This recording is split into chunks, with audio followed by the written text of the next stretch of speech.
The conditions of our mind will define the quality of our life. A mind of limiting beliefs and destructive perspective will create a life of suffering and hardship for its host.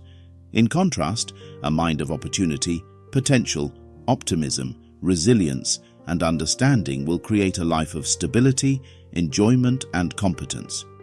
It's true that we are not always responsible for the things that happen to us or around us, but we are responsible for the way in which we process these things, the beliefs we hold, the values we have, and the perceptions through which we view the world around us, ourselves, and other people. Wisdom across continents provide a collection of principles based on Stoic philosophy and other areas of thought. It serves as the groundwork on which to build a stable and resilient personal philosophy that pull us out of limiting and negative beliefs and into more positive and constructive ones. Introduction. I imagine you're here for many of the same reasons that I began looking into philosophy years ago. There's a faint feeling, a whisper, that there is a better way to live, but the path there is not entirely clear. Haruki Murakami said, "Pain is inevitable, suffering is optional." If this is what you're thinking, you'd be right. For many of us, there is a better way to live. A way of thinking that's more constructive, more resilient to hardship, less reactive to stress, more peaceful and more productive. Generally, our behavior follows these three steps. We experience a stimulus. We process that stimulus. We react to that stimulus. In almost all cases, the stimulus is outside of our control and will happen whether we want it to or not. How we process it, however, is something that we can work on, and that is exactly what Orion philosophy aims to help with. When we find and address the parts of our mindset that hold us back and develop other parts that lift us up, we begin to shape how we process the world around us for the better. Part 1. The mind. The human mind is a complex piece of biology, a tapestry that's woven over time from millions of strands of lessons, experiences, and knowledge. It colors everything we do. However, over the course of our lives, those strands can become knotted, frayed, and torn. Experience can leave us with negative ways of thinking or destructive perspectives on life. One core tenet of Stoicism came from a philosopher named Epictetus, who said, "Men are disturbed not by things, but by the view which they take of them." It's a simple statement, but one that holds the key to your well-being. It's not the conditions of your life that make you unhappy, it's simply how you perceive them. That's why Orion exists. Orion's purpose is to lay out principles, premises, and practices to find the areas of your mind that are blocking the path to a better life and to promote resilience, happiness, and calm. Like all of the information here, the purpose is not to tell you how to do anything. It's to provide you with ideas and tools to find your own solutions, develop your own skills, and, if you choose to, change your behaviors and perspectives. Your mind is really the only tool you have. It's with us everywhere we go. It cannot be taken away, and it's constantly shaped and reforged by our experiences, our self-talk, and our imagination. The conditions of your mind will dictate the conditions of your life. If you've been fortunate, your mind will be free of cracks, dirt, warps, and smears, the imperfections we pick up from adversity, hardship, and suffering. However, most of us, if not all of us, have picked up some imperfections along the way. Hardship creates cracks in how we see things, cracks like bias, intolerance, judgments, and stress. Negative experiences with people, for example, can cause smears on how we view other people. We all unconsciously collect these negative patterns of thinking from the time we are born until the time we decide to take ownership of how we see the world. It's for exactly this reason that the single greatest thing you can do to live a happier, less stressed, and more resilient life is to take full responsibility for where you are, look at yourself objectively and honestly, and learn to see your conditions in more productive ways. The Stoic dichotomy of control. Whenever we find ourselves in difficult situations, our mind becomes flooded with hundreds of potential pieces of the puzzle. What if this happens? What if they don't like me? What if I don't get the job? Etc. We've all been there. However, despite all the noise that surrounds our problems, there are only two parts of any problem that really matter: how we perceive the problem, how we respond to the problem. That's it. Our perception of life is basically the way in which we view the world. This is a result of our beliefs, experiences, and values. No two people see the world in the same way, because no two people have shared the same experiences. We'll explore this later in Foundation 4. The second part, the way we respond, is simply how we decide to act based on our perception. Despite the common belief that we are in control of our environment, we only truly have control over these two things, our thoughts and our actions. Epictetus once said, "Some things are in our control and others not. Things in our control are opinion, pursuit, desire, aversion, and in a word, whatever are our own actions. Things not in our control are body, property, reputation, command, and in one word, whatever are not our actions." This is good. It's good because it's challenging us to accept an uncomfortable truth, that most of what happens around us is completely outside our control. This can be a hard pill to swallow. It's good because when we accept this as a reality, the only option we are left with is to focus our energy on what we truly have control over, our thoughts and our actions. With practice, this makes us a problem-solving powerhouse because we are able to quickly analyze a problem, dissect the parts we can influence, and target them without wasting time and energy on the things we have no control over. I'm sure you can think of someone who stays happy, positive, and composed in stressful situations. History is filled with examples of individuals who remain calm and effective despite the hardship or seemingly impossible conditions they find themselves in. Similarly, you can probably think of a person who always seems to find something to complain about despite the comfort and opportunity they have. Given that these two examples are true, it's clear that our suffering is not merely caused by the conditions we are in, but the way we perceive and respond to them. The foundation. This foundation is a set of 6 principles that aim to provide you with a structure for reframing how you view hardship, adversity, and potential causes of suffering. The ultimate goal of these 6 rules is to begin walking down the lesser trodden path of self-awareness, self-reliance, and responsibility. Ultimately, this will limit how much we allow external events to influence our well-being. If it was boiled down to one word, it would be building resilience. While some parts of our culture today seem to expect all forms of hardship to be removed from our lives, we accept responsibility for ourselves and go about learning the tools to deal with adversity. After all, as soon as we remove one source of suffering, it rises again in another form. We end up having to deal with it in one way or another. Finally, contrary to what much of the self-help industry has pushed our way, this is not an easy thing to do. There are no shortcuts or quick fixes here. It's an uphill mountain path that requires time, introspection, and a relationship with yourself that needs to be brutally honest about who you are and why you are that way. However, the further up the path we go, the cleaner the air, the better the view, and the more we can see. Foundation 1. Control.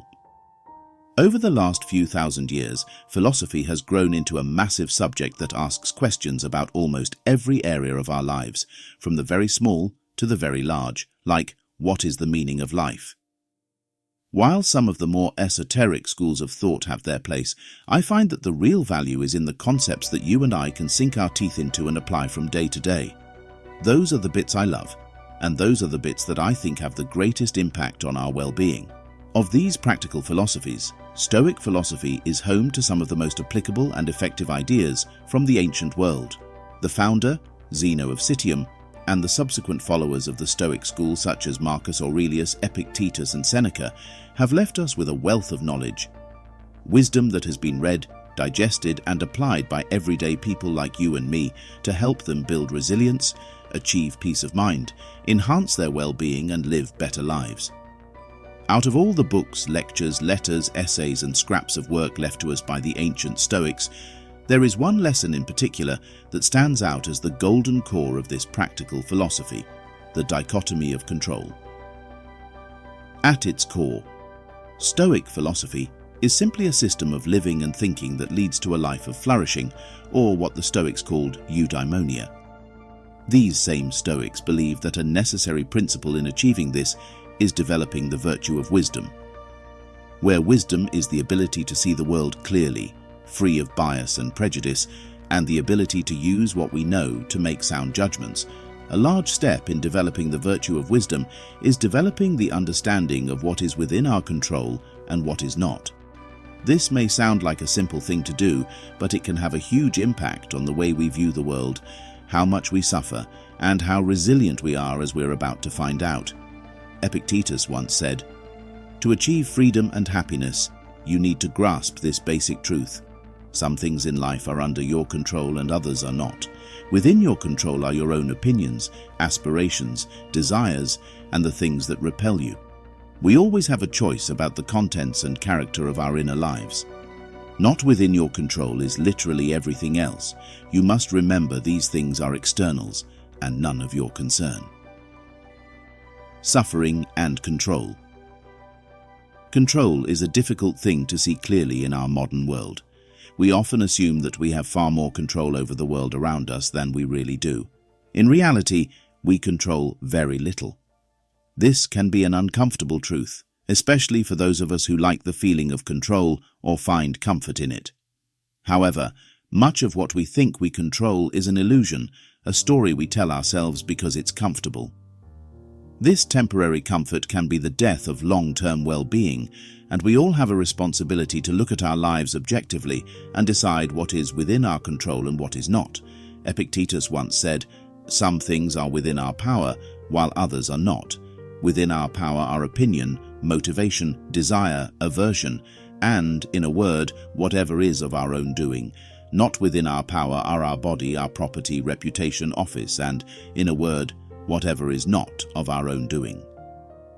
Epictetus teaches us that almost everything is outside our control. All we can really do is decide how we think, how we act, and how we respond to the events around us. Everything else is up to chance or the decisions of others. When these two distinctions are made, we are left with two choices. We can choose to spend our time worrying about things which are outside the power of our will, ineffective. We take ownership for the areas in our life that we have control over, and we move forward, effective. For many of us, frustrations and suffering are born from focusing too much on what is outside our control and too little on what is within our control. Our inability to differentiate between what we can control and what we can't will eventually cause us to suffer. This happens for two main reasons. We spend too much time and energy on the aspects of life that are outside our control.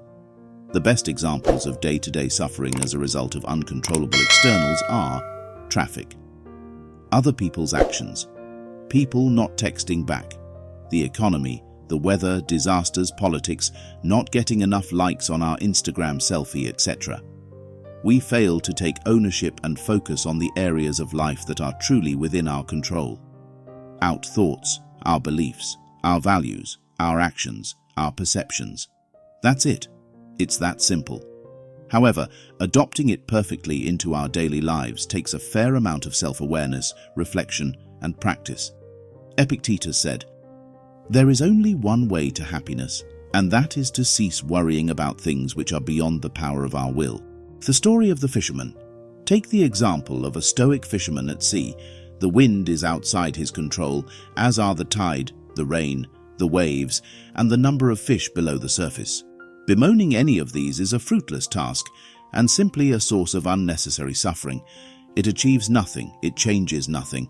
Within the man's control is how he uses the wind in his sails, where he decides to cast the net, how hard he works for his catch, etc. We work with what we have, accepting reality for what it is. We take ownership of the things in life within our control and take the rest as it comes. Life and Control. The world's most successful addiction program beautifully articulates the same Stoic philosophy. Members of Alcoholics Anonymous recite the Serenity Prayer. God, grant me the serenity to accept the things I cannot change, courage to change the things I can, and wisdom to know the difference. The concept of control is not unique to Stoicism or the AA. The US Army's leadership manual contains the following. It is crucial for leaders to remain calm under pressure and to expend energy on things they can positively influence and not worry about things they cannot. This philosophy has been used time and time again by AA to pull people from the dark corners of their lives back into the light, and it's used by the US Army to build leaders. It can just as easily be applied to everyday life to prevent frustration, feelings of powerlessness, and to build empowerment, resilience, and effectiveness. No matter where we are on our path, taking responsibility to distinguish what is in our control and what is not will allow us to see where we can affect change and where we can stop wasting our time. Acceptance and awareness begin to replace complaint and frustration. The only thing we fully control are our beliefs and our actions. Meditation. Ask yourself, where in your life do you try and control things outside the reach of your sovereignty? The thoughts, opinions, and beliefs of other people, the economy, job market, political climate, your body, age, hunger, desire, emotion. Where in your life do you neglect control of things within your sovereignty, your actions, your thoughts, your beliefs, your decisions? Foundation 2. Expectation. I'll put it bluntly, your expectations are making you unhappy. Your relationship with your expectations requires self-awareness and balance. Self-awareness is needed in order to understand what we are really expecting from the world, from ourselves, and from the people around us. Is it realistic? Balance is required because our expectations are a lot like porridge in the Goldilocks story. Too much and we become entitled, spoilt, and we suffer as a result. Too little and we risk being unable to visualize the future, or we risk becoming lazy and apathetic. Regardless of whether it's intentional or not, we all have our expectations. When these expectations are met, we enjoy the positive emotions that come with it. When our expectations are not met, we suffer the negative emotions as a result: anger, jealousy, frustration, bitterness, etc. Seneca. The younger said, "Fortune falls heavily on those for whom she's unexpected. The one always on the lookout easily endures." In Foundation 1, we explored the Stoic concept of control. We looked at the Stoic philosopher Epictetus, who teaches that the only things truly within our control are our thoughts and actions. That's it. Your expectations fall under the boundary of your thoughts and are therefore completely within your control.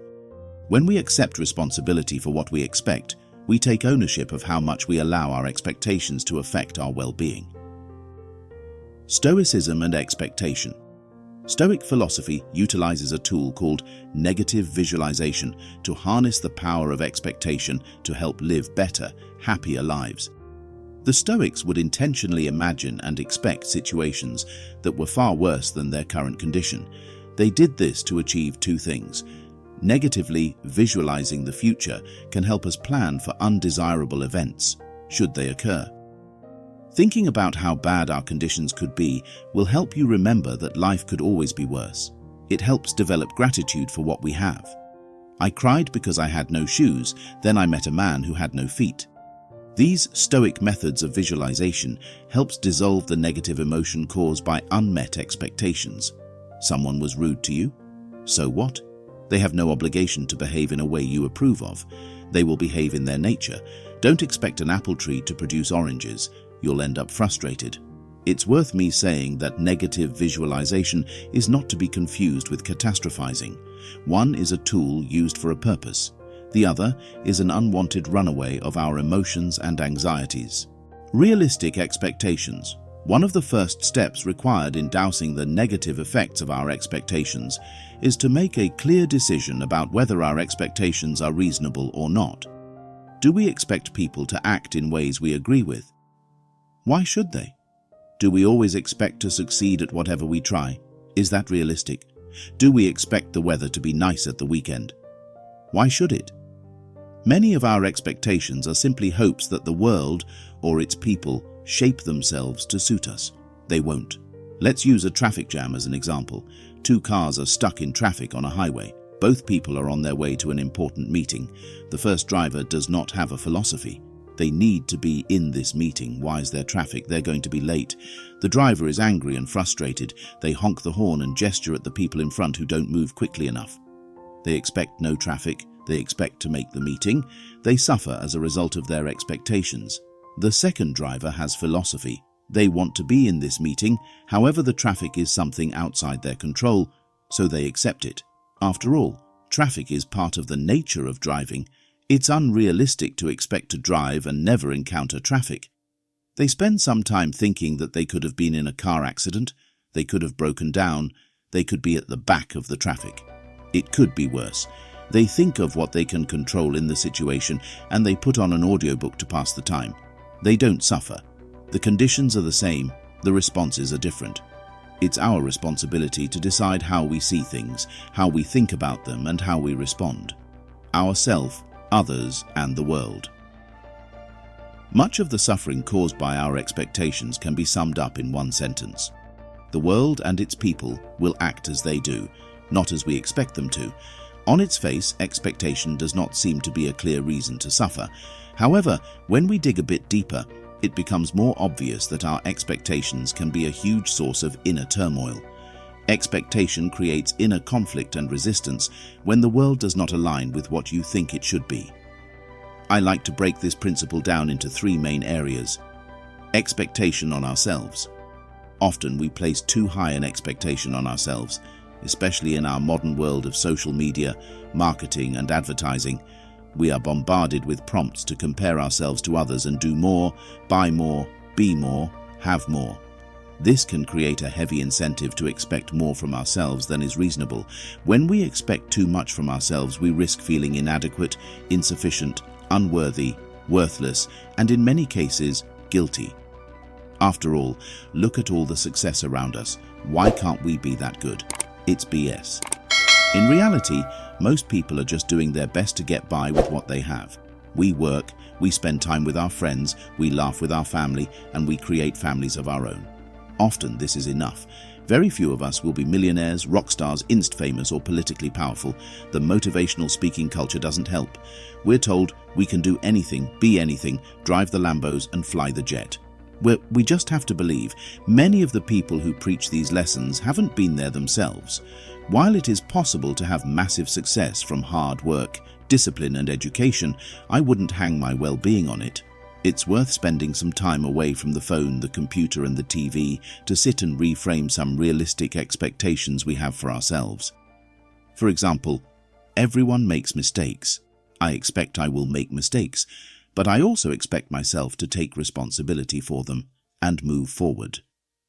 There is much in life that is outside my control. I expect that I cannot control everything. However, for the things I can control, I expect myself to take full responsibility for them. There is huge variation between people, their skill sets, wealth, and opportunities.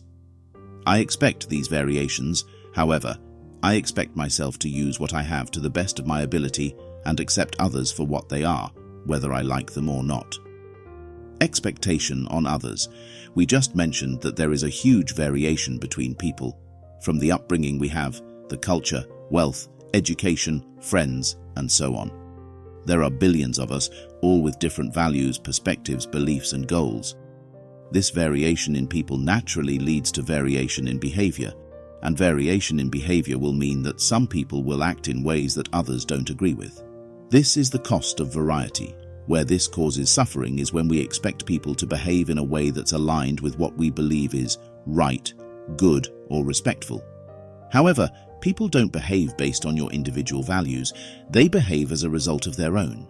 Expecting otherwise will often lead to other people causing us frustration, anger, jealousy, sadness, and a range of other negative emotions. It is better to expect people to act in alignment with their own nature than it is to expect them to act in alignment with yours. Expectation on the world. Finally, we have the world. There are many things in life that we expect. Many of us expect life to be fair, comfortable, fun, safe, inclusive, etc. In reality, it is none of these things. The world will behave as it has always done, randomly and independent of human expectation. Things will happen as they do. All you and I can do is focus on ourselves and do the best with what we have. Aim high. Optimizing our expectations is not the same thing as giving up. We shouldn't resign ourselves to the fact that life is a cold and unforgiving place in which we have no control. On the contrary, my friend, We should have aspirations, inspirations, and ruminations about our potential. We may not have as much control as we initially thought, but life is still an incredible experience, one in which we can thrive and flourish. Managing expectations is not the act of repressing outlandish goals or sky-high targets. These aspirations often inspire us to great things. No, managing expectations is the process of seeing things for what they are and accepting them rather than suffering because they're not what we want them to be. Foundation 3. Acceptance. Truth is not what you want it to be, it is what it is, and you must bend to its power or live a lie.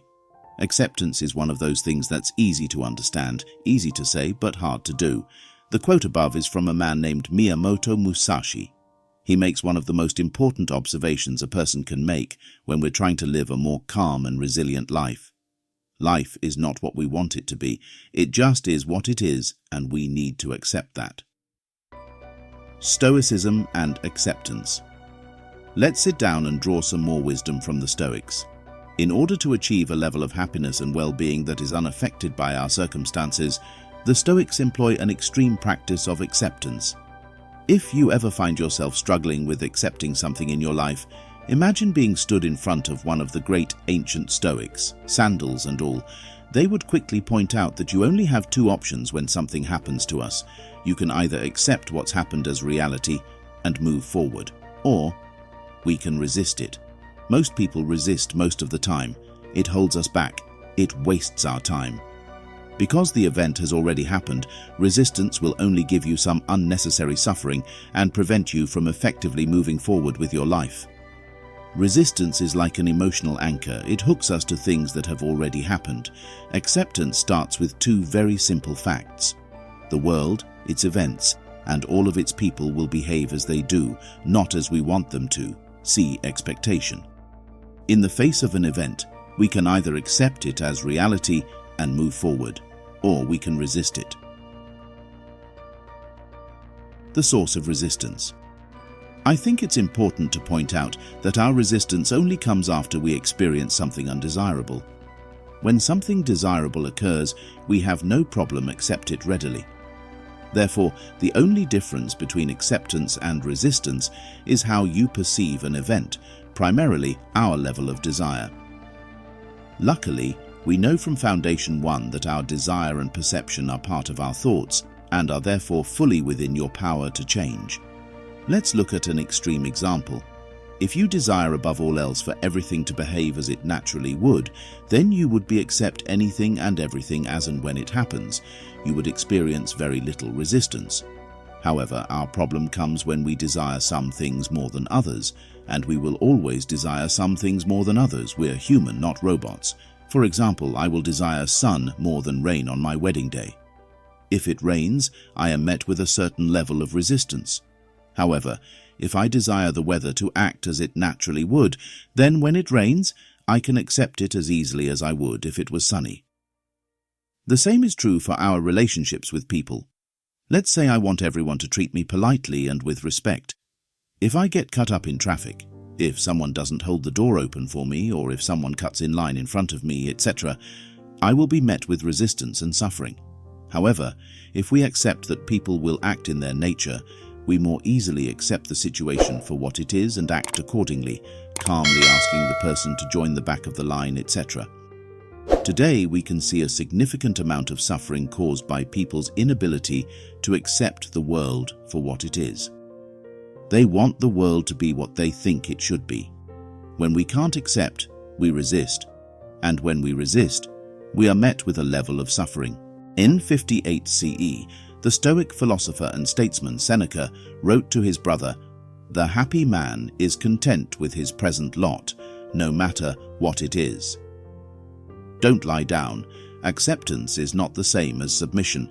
If something undesirable happens in our life, acceptance is required to see it clearly for what it is and accept it as a reality. After we accept, we can then move forward and act. If something happens in our life and we are unable to accept it, we become emotionally bound to it. As a result, we can struggle to move forward and act effectively to improve the situation.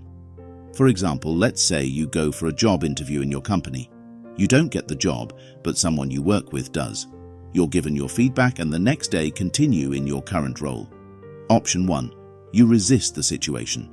After all, you are better at your job than your colleague who was promoted. You should have been given the position. The feedback was nonsense. They don't know what they're talking about. It's not fair.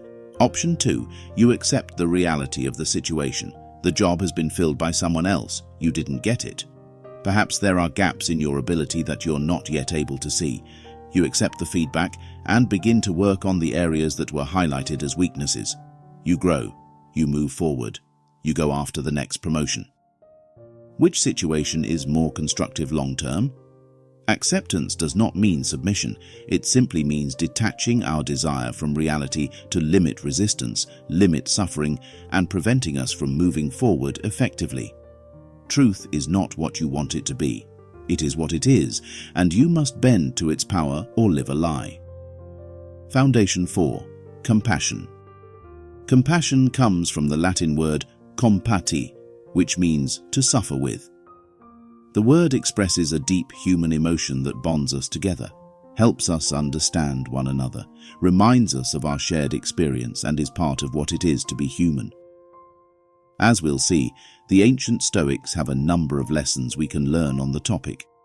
We've seen that as a word, compassion means to suffer with someone, but it's more than just recognizing another person's pain. It's feeling a connection to that pain, understanding that we all face difficulties and that these challenges can put people on paths that may not lead them to constructive destinations. At some level, we are all products of our environment, and compassion helps us to recognize that hardship can take a well-meaning individual and change them into something more destructive. But compassion doesn't stop at just understanding and feeling. It pushes us to act. Sometimes it's not enough to just see someone in pain. Compassion can push us to do something about it, to help in whatever way we can. It's this urge to reach out, to lend a hand, and to make a difference that truly defines deep compassion. In simple terms, while life has its hardships, it's our ability to care for, understand, and help each other that makes everything more bearable and meaningful. Through compassion, we're reminded that we're all in this together, facing the ups and downs, and that it can be a powerful thing to reach out and connect with one another.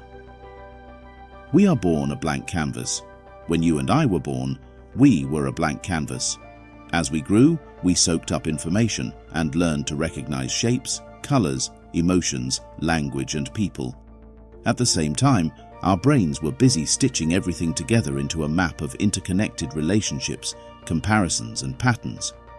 We are shaped by our environment, by our parents, friends, teachers, schools, places we travel to, the books we read, the music we listen to, and the films we watch.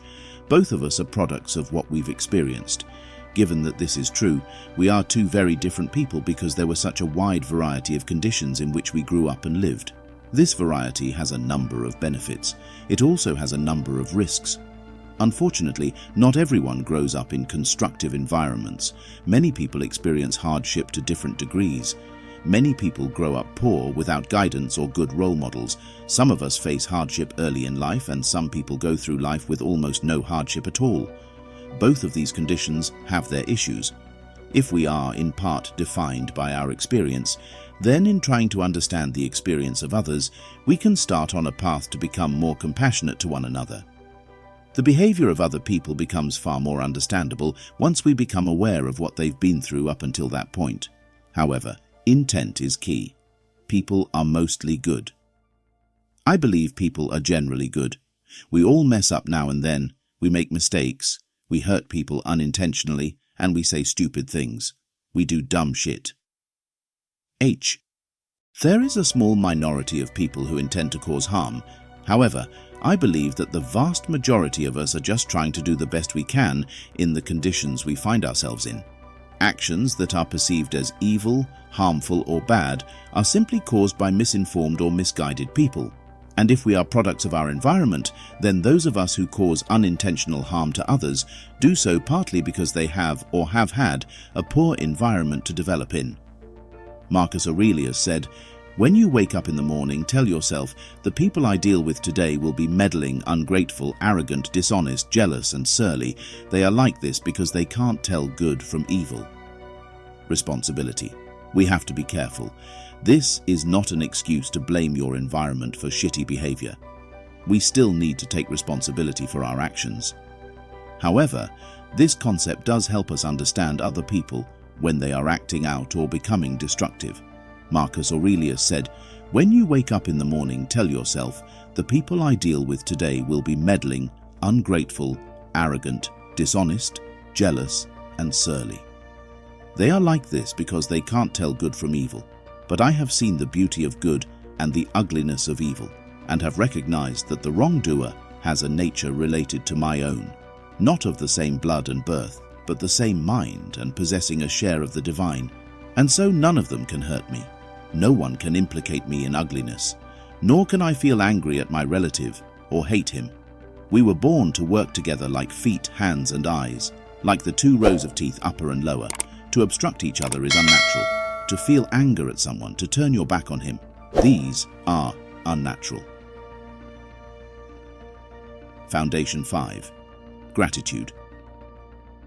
Gratitude is one of those concepts that's spoken about a lot, but rarely implemented. Calling upon the wisdom of the Stoics yet again, Stoic philosophy employs negative visualization as a tool to increase our levels of gratitude. Epicurus said, "Do not spoil what you have by desiring what you have not. Remember that what you now have was once among the things you only hoped for."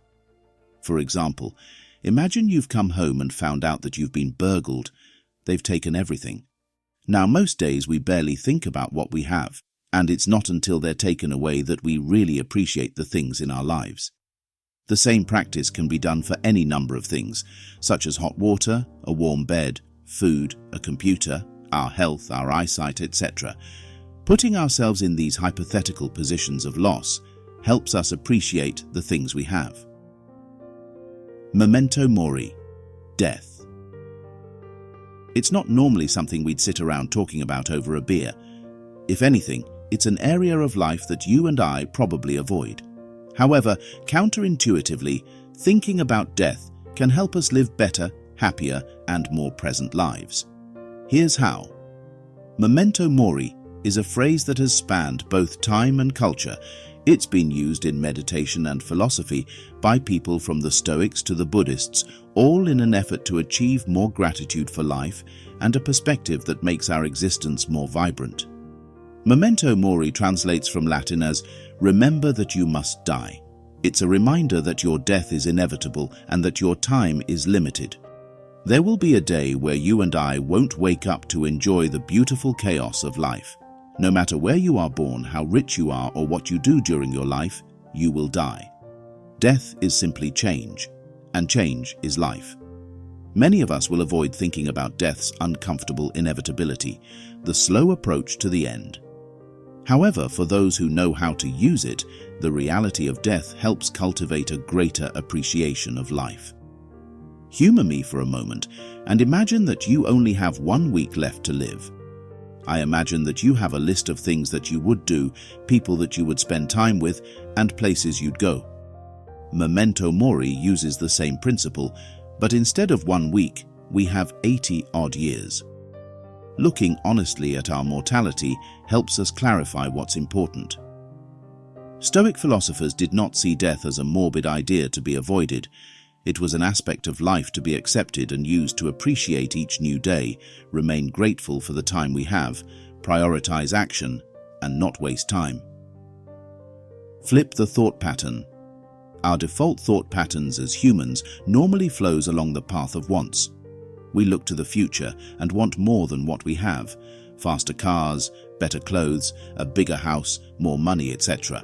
I'm not saying these things are necessarily bad. What I am saying is that they don't always make us happy. One thing that does increase our happiness, whether you look at Stoicism or Buddhism, is being grateful for what we have now. One day we might not be so lucky, and today there are millions of people who aren't. Cultivate the habit of being grateful for every good thing that comes to you and to give thanks continuously. And because all things have contributed to your advancement, you should include all things in your gratitude. Ralph Waldo Emerson Foundation 6. Absolute responsibility. Responsibility is unique among the 6 principles we've covered. It's unique because without it, you and I are unable to effectively implement the other 5. Eleanor Roosevelt said, "In the long run, we shape our lives and we shape ourselves. The process never ends until we die, and the choices we make are ultimately our own responsibility." Responsibility and extreme ownership. Extreme ownership was a concept coined by Jocko Willink and Leif Babin in the book Extreme Ownership. It's the principle of taking absolute responsibility for everything in your immediate world. Your thoughts, responses, beliefs, values, and actions. You get angry when someone cuts you up in traffic. Your response is your responsibility. Someone annoys you at work. That's on you. You come up against a problem at work. You're responsible for finding a solution or someone who can help. To make the concept of responsibility clearer, I'll go back to the Stoic philosopher, Epictetus. Epictetus left us with his dichotomy of control. Some things are within our power, and some things are not. We have control over our thoughts, perspectives, values, and actions, nothing else. This concept is important because it aligns well with the boundaries of responsibility. You and I are fully responsible for our values, our beliefs, most of our thoughts. Some pop up without our meaning to, how we talk to ourselves, our inner dialogue, our perspective, our emotional response to our conditions, our actions, and their consequences. Sigmund Freud said, "Most people do not really want freedom because freedom involves responsibility, and most people are frightened of responsibility." The enemy of responsibility. Blame. To me, blame is a crutch. It pulls you out from the mindset of owning your situation and finding a better way, and puts you into the mindset of pushing the problem onto someone or something else. The economy is bad, my boss doesn't want to promote me, I don't have the resources I need to do the job, etc. These are all valid contributors to an undesirable outcome, but we still need to own our situation, figure out what's what, and come up with a solution. This is true for our well-being. Blame is more often than not counterproductive, negative, and distracting. In the vast majority of situations, the solution requires thinking in the present moment. Blame pushes you back into the past. Whenever you blame, you are handing over control of your well-being to something other than yourself. You're getting into the passenger seat of your emotions and giving the wheel to someone or something else, letting them drive you wherever they like. The key extreme ownership helps you to acknowledge and accept the parts of your character that aren't serving you well or have the potential to be destructive. The unresourceful parts. In acknowledgement, you're able to utilize things like gratitude, acceptance, and expectation. In owning the conditions of our mind, we take responsibility for its development, figure out the parts of our character that can use work, and find ways to improve. Eventually, we all have to accept full and total responsibility for our actions, everything we have done and have not done. Hubert Selby.